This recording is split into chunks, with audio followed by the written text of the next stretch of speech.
So recently I looked at the Ferrari 310 and Schumacher's first year with the team in 1996, and in that video I explained about how much work they had to do to get them back to the front, and it would take them about 6 years or so before they finally won their first driver's title since 1979. The car wasn't the best looking, nor was it the best overall, but it had got some redeeming features, like it seemed to be good in high downforce situations. Races like Australia, which became the first rather than the last round of the season in 1996, and also Buenos Aires in Argentina. Imola, to an extent, because Imola needed a little bit more downforce in those days, and also Monaco, with the latter two races being where Schumacher had scored a pole position, much to the delight of Ferrari and the Tifosi, as Imola was their home race.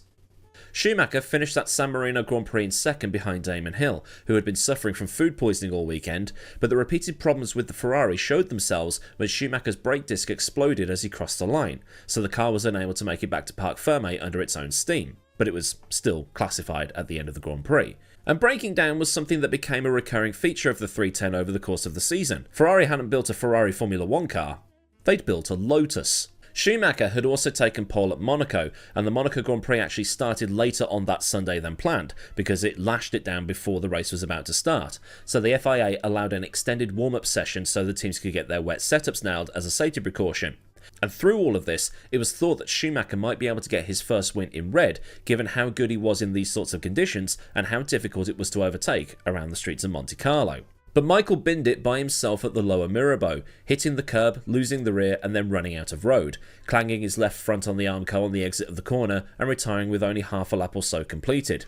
Hill, who had started second, had managed to outdrag Schumacher up to the first corner and looked to have the race in the bag until his engine exploded midway through. A Hill win at Monaco would have been poetic, given that his dad had won there so many times, but it just was not to be. Schumacher, meanwhile, lost his most realistic chance of winning a race in 1996 since the Ferrari was the best of the rest behind the Williams.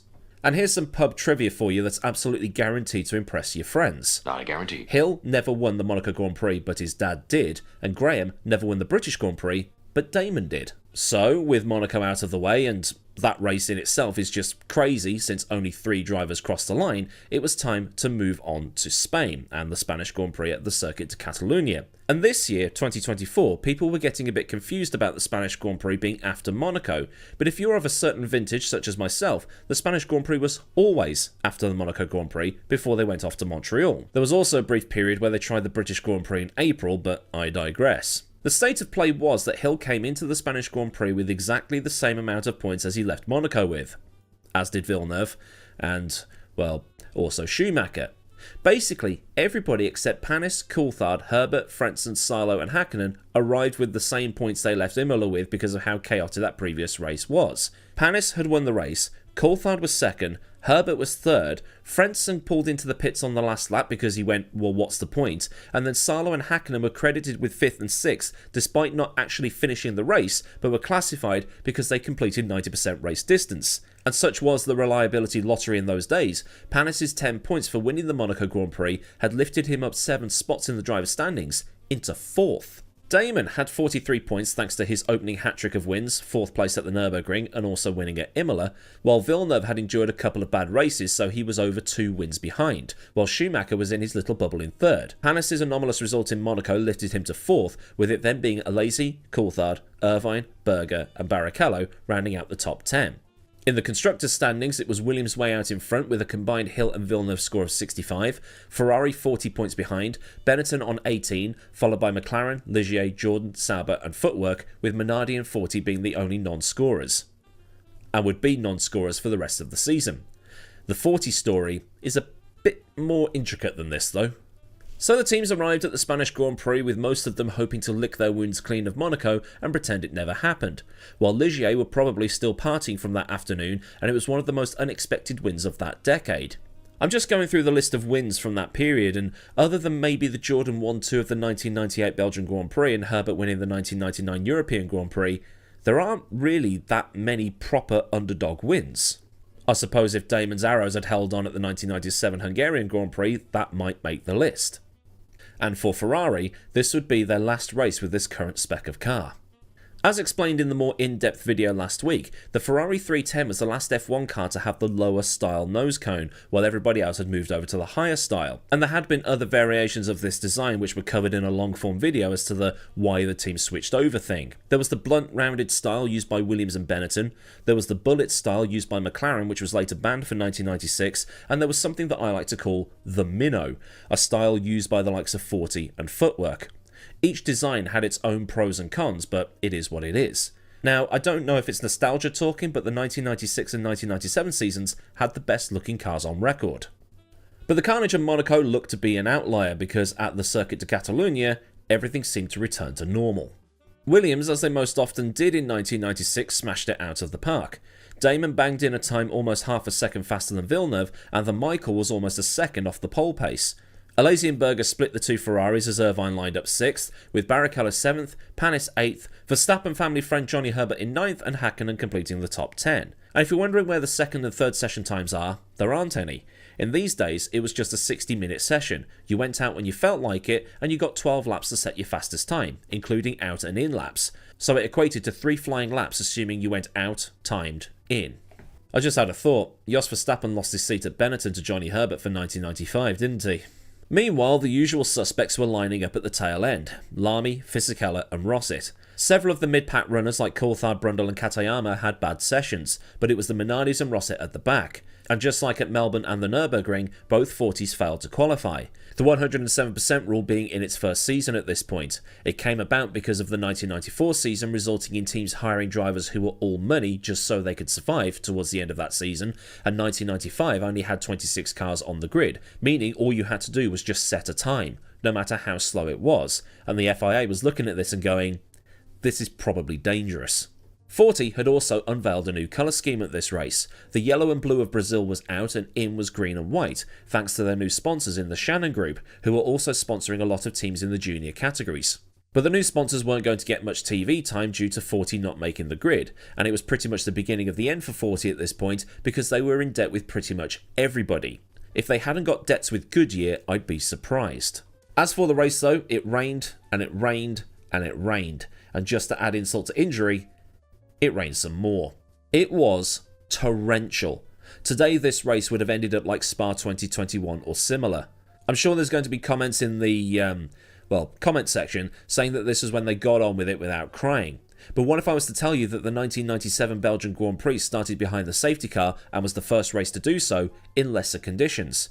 But the conditions were utterly terrible. Spray was everywhere and it was dark. And just like he did at the Nürburgring, Hill got a terrible start. But so did Schumacher. Schumacher's clutch hadn't bitten on the gear properly, and that was the reason he struggled off the line, and it was a problem he had when he came to the pit stops as well, so it's lucky he got off the line at all. Schumacher's slow start ended up causing a pile-up, as unsighted drivers saw him at the last second and took avoiding action. Rosset, Lamy, Coulthard, Fisichella and Panis all retired with damage, with Fisichella emerging from the spray with his rear wing missing and half the front end missing. It looks like Coulthard caused the whole thing, but like his crash at the 1998 Belgian Grand Prix, which he caused there as well, Coulthard didn't know what had happened or who or what he'd hit. Hill spun twice in the opening 5 or so laps. Because of reasons unknown to everybody and the universe, Williams had fitted Hill's car with a dry weather setup. Yeah, I don't know why it's pissing down and you're on a dry setup, you deserve to go off the track. Irvine meanwhile spun off on the first lap and that was his day done. On lap 10, Hill was reduced to being a spectator due to having a third spin, this time into the pit wall, and that was his day done. Hill was then accused of being a wet weather fraud when earlier in the season he destroyed everybody in the wet in Brazil, had the drive of his life at Suzuka in probably worse conditions 2 years previous, and would then go on to win the Belgian Grand Prix 2 years later. Schumacher meanwhile had clawed his way up through the field, picking people off as they fell off the track or were tiptoeing through the puddles, and had got himself up to second behind Villeneuve. On lap 12, the Michael overtook the Williams and never looked back. There was a period where Schumacher was lapping around 3 seconds faster than everybody else. As we established before, the Ferrari was pretty good in high downforce configurations and was also an evolution of the previous year's 412 T2, which Michael had driven in the wet in testing at Estoril late in 1995. And while testing at Estoril, he found that it handled incredibly well when it was raining. But the car being good in the wet and being good in high downforce situations is one thing, spanking the rest of the field is another. Clark at Spa in 1961. Stewart at the Nürburgring in 68, Senna at Estoril in 1985, Hamilton at Silverstone in 2008, Verstappen at Brazil in 2024. Each of those performances have shown that it's the driver making the difference. What might have helped Schumacher, but only to a small degree, is that the engine had developed an intermittent misfire, so this might have acted like a little bit of traction control, and the difficulty in actually getting some power might have meant that the wheels weren't going to spin up as much as they probably would if the engine was healthy. But despite being on a setup more suited for drier conditions than what he was currently racing in, Villeneuve had been holding on to second. His IndyCar experience might have been helping, or he just found a way of staying alive while Hill couldn't. But the setup choice might have been because during the warm-up, Frentzen had crashed heavily and shortened the warm-up session considerably.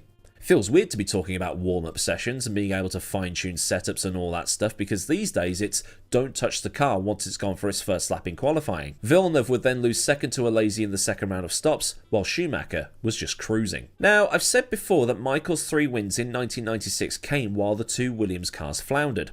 At Spa, Williams royally bollocks the strategies. At Monza, the 2 cars had damage from the tyre stacks, and in Barcelona, they had the wrong setup. But this doesn't take away anything from what Schumacher did that afternoon. He saw the opening and took it. And despite being dumped down to 8th at the start of the Grand Prix, where he could have been collected in that pile-up, he clawed it all back, took the opportunity, and made everybody else pay for it. If that was Schumacher in a wounded car, what would he have done in the Williams? Or a better Ferrari? Give it a few years and, well, we certainly found out. 43 seconds was the gap come the end. Makes you wonder that Schumacher could have beaten them all by more. Alesi finished second while Villeneuve finished off the podium places. Frentzen came 4th for the second time in as many races and had done so in the spare Sauber, with Hakkinen picking up 5th and Diniz 6th for his first ever Formula 1 points. Worryingly for Williams, Schumacher's win had put him level on points with Villeneuve, and Hill's lead was cut to 17 points. But this was only a momentary slip for the blue and white cars, because Williams would then go on to score a 1-2 at Montreal with both Ferraris retiring, and then Schumacher not even starting the French Grand Prix because his engine had blown on the formation lap of all places. But while I joked about real men and just getting on with it earlier, there were legitimate questions being raised about wet weather racing, even in 1996. The FIA had considered starting the race behind the safety car, something that wouldn't be done for the first time until the Belgian Grand Prix the following year, and it did split opinion. Jacques Villeneuve, a man who knew a lot about rolling starts, was against it, saying that it wouldn't be any safer because the spray would already be kicked up into the air and they'd be running blind, admitting that there was no clear solution. Frentzen thought it was a good idea because there would be no danger of anybody stalling on the grid and a blinded driver slamming into the back of him. Meanwhile, Schumacher was praising the other drivers for their behaviour out on track, because aside from the carnage on lap 1, where you'd expect there to be carnage because of, well, it's the start and everybody's all over the place, when it came to overtaking each other, nobody was doing anything silly to defend, and nobody doing any overtaking was trying anything, well, aggressive.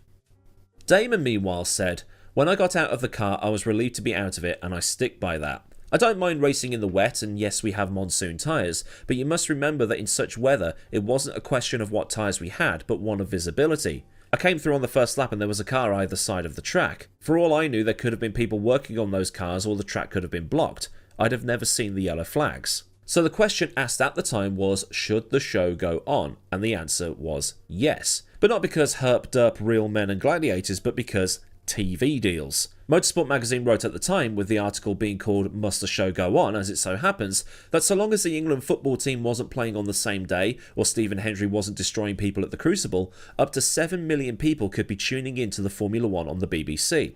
Factor in all the other countries that have TV deals, and you can see why people were so keen for it all to go ahead. At the same time, the sport was just 2 years removed from what had happened at Imola 1994, in the dry. Villeneuve was probably the only driver who could be forgiven for not understanding anything, because where he's from, if it rained, they just cancelled the race and held it the next day. In cricket, they pull the covers over and they just wait for it to stop raining. The football is called off if the pitch is frozen solid or waterlogged, and they don't play at Wimbledon if it rains either. But Formula 1 will race in the rain, as will other forms of motorsport, but it had now approached the point where the drivers are saying, yes, we'll do it, but there are limits. Ron Dennis suggested that Formula 1 was the last gladiatorial sport, but agreed that, with TV audiences, people getting hurt isn't a good look. One unnamed driver near the top end of the grid suggested that something wouldn't be done until one of them was seriously hurt or worse, and only then would they finally say, sorry, but screw your TV deal. But on this occasion, it's probably good that they didn't cancel the race, because if the race didn't go ahead, we would have never seen one of the greatest ever wet weather performances by one of the greatest to ever do it. So then, a look at the Spanish Grand Prix of 1996 and Michael Schumacher's best ever drive. At least, I'd say it was, but you can agree and disagree at your leisure in the comments section. If this has been a fun look through the motorsport history books, then please like this video and also subscribe and get the bell on too, so you never miss out on anything else that I do around here. From the history stuff to the opinion stuff to the live stream stuff. And when the IndyCar League gets going again in January, I'd like to do a lot more of that. Massive thanks as ever go out to the rad lads at Patreon that continue to support me at a more personal level, and if you want to help keep the lights on around here or contribute to the picture purchasing piggy bank, a link to Patreon is in the description, along with links to Discord, socials and other bits and bobs you might want or need to know. Or there's super thanks if you want to top up my coffee cup, and memberships for those that want to do Patreon without the Patreon. So until next time, I've been Millward, have a great day wherever you are, and goodbye.